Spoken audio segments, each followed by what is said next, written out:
Iran shows us why the US and Israel should not be allowed to have nukes. Well, it's been a crazy couple of days.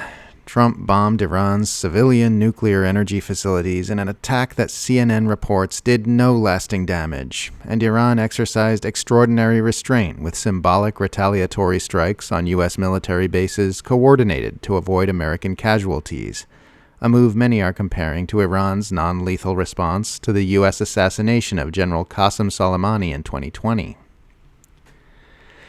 After pumping out deception and fake diplomacy for weeks in order to assist Israel's unprovoked war on Iran and launch an unprovoked attack of his own, Trump took to social media to proudly celebrate his administration's facilitation of a ceasefire to the war he himself needlessly started, like an arsonist giving himself a trophy for extinguishing one of his own house fires. And, for the moment at least, the ceasefire appears to be holding. Which is good. There are a lot of terrible people who did everything they could to get Iran to kill U.S. troops and spark a horrific war. But Iran didn't take the bait. Iran doesn't want war at all. Trump found out that Americans disapproved of the airstrikes and opposed war with Iran.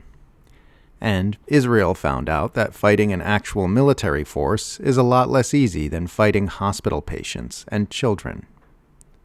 So for now, we've got a ceasefire. We have never been shown any evidence that Iran was working on obtaining nuclear weapons, which, given the U.S. empire's extensive history of lying about this sort of thing, means we should assume it was not. But it has certainly been given every incentive to obtain them now, given that's probably the only thing that can stop the U.S. and Israel from casually committing these egregious acts of aggression whenever they feel like it.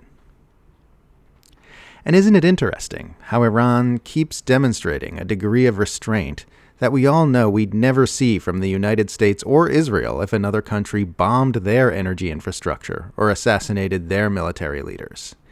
And yet Iran is the country we're told can never be trusted with nuclear weapons? The U.S. empire and Israel both exist in a perpetual state of war and attack other countries constantly. Iran never invades other countries and avoids war like Melania Trump avoids missionary position. But we're meant to accept that it's fine for the US and Israel to have nukes and do anything necessary to prevent Iran from getting any?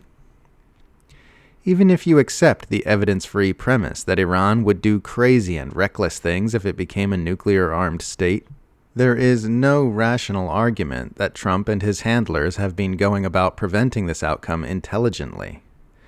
As Joe Laria explains in Consortium News, the Iran nuclear deal was a remarkable achievement of international diplomacy that was working fine until Trump shredded it in 2018. Iran was following all the agreed-upon rules, and its nuclear enrichment was capped at 3.67%.